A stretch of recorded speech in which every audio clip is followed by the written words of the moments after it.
Hey guys, welcome to global access. आज हम बात करने वाले हैं एक ऐसी खबर के बारे में जो शायद सीधे हमारे घर तक असर डाल सकती है। खबर यह है कि यूनाइटेड किंगडम ने यानी कि ब्रिटेन ने एक बड़ी इंटरनेशनल मीटिंग रखी है जिसमें दुनिया भर के 30 से भी ज्यादा देशों को बुलाया गया है, जिसका मुद्दा है स्टेट ऑफ हॉर्मुज को फिर से खोलना और सुरक्षित बनाना। Foreign ministers and representatives from over 40 countries today to discuss the Strait of Hormuz, the impact of the closure, the urgent need to restore freedom of navigation for international shipping, and the strength of our international determination to see the strait reopen once more. State of Hormuz के बारे में आप लोग जानते होंगे, दुनिया में बहुत सारे समुद्री रूट्स हैं जो पूरी दुनिया की इकोनॉमी के लिए बैकबोन जैसे होते हैं। स्टेट ऑफ हॉर्मुज उन्हीं में से एक है। गाइस, ये एक बहुत ही पतला समुद्री रूट है जो ईरान और ओमान के बीच आता है, और सबसे इम्पोर्टेंट बात, दुनिया का लगभग 20% तेल इसी रास्ते से गुजरता है। यानी कि अगर ये बंद होता है तो सिर्फ एक देश नहीं बल्कि पूरी दुनिया हिल सकती है। अभी कुछ समय पहले 28 फरवरी 2026 से मिडिल ईस्ट में टेंशंस काफी बढ़ी। इजराइल और यूनाइटेड स्टेट्स ने तेहरान यानी कि ईरान के कुछ टारगेट्स पर इस दौरान स्ट्राइक्स की।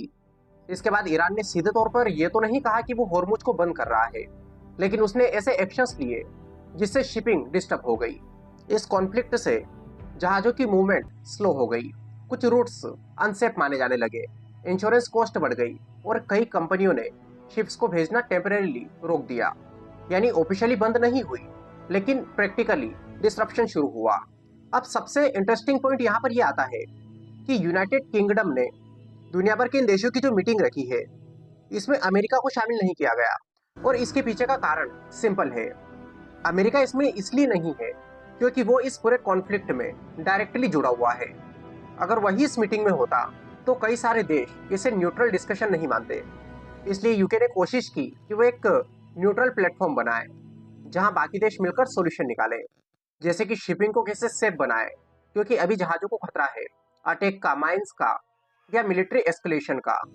इसलिए प्लान ये है कि इंटरनेशनल नेवल कोऑर्डिनेशन बनाया जाए जिससे जहाज बिना डर के जा सके, इंश्योरेंस कॉस्ट कम हो, सप्लाई चेन नॉर्मल हो जाए।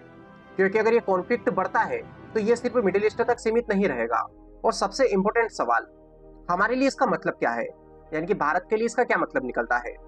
गाइस देखिए, इंडिया दुनिया के सबसे बड़े ऑयल इंपोर्टर्स में से एक है। हम जो पेट्रोल, डीजल, एलपीजी यूज करते हैं उनका बड़ा हिस्सा इसी रूट से आता है। अब अगर हॉर्मुज डिस्टर्ब होता है तो सीधा असर इसका पेट्रोल डीजल पर पड़ता है, जिससे भारत में महंगाई बढ़ सकती है और इनडायरेक्टली हर चीज महंगी हो सकती है। और इसीलिए इंडिया भी इस मीटिंग में एक्टिवली हिस्सा ले रहा है। और दूसरी तरफ अमेरिका का इस मीटिंग में न होना यह सिर्फ एक कोइंसिडेंस नहीं है, ये दिखाता है कि ग्लोबल पॉलिटिक्स अब मल्टीपोलर हो रही है। हर प्रॉब्लम का सॉल्यूशन अमेरिका के थ्रू नहीं निकल रहा, बाकी देश भी इंडिपेंडेंट एक्शन ले रहे हैं। फिर इसके बारे में आप क्या सोचते हैं? अपने विचार कमेंट बॉक्स में बताइए। वीडियो पसंद आए तो इसे लाइक कर लीजिए, चैनल पर नए हो चैनल को सब्सक्राइब कर लीजिए। इसकी पीडीएफ आप टेलीग्राम से डाउनलोड कर सकते हो, लिंक आपको डिस्क्रिप्शन में मिल जाएगी। सो चलिए, wish you all the very best, thank you so much.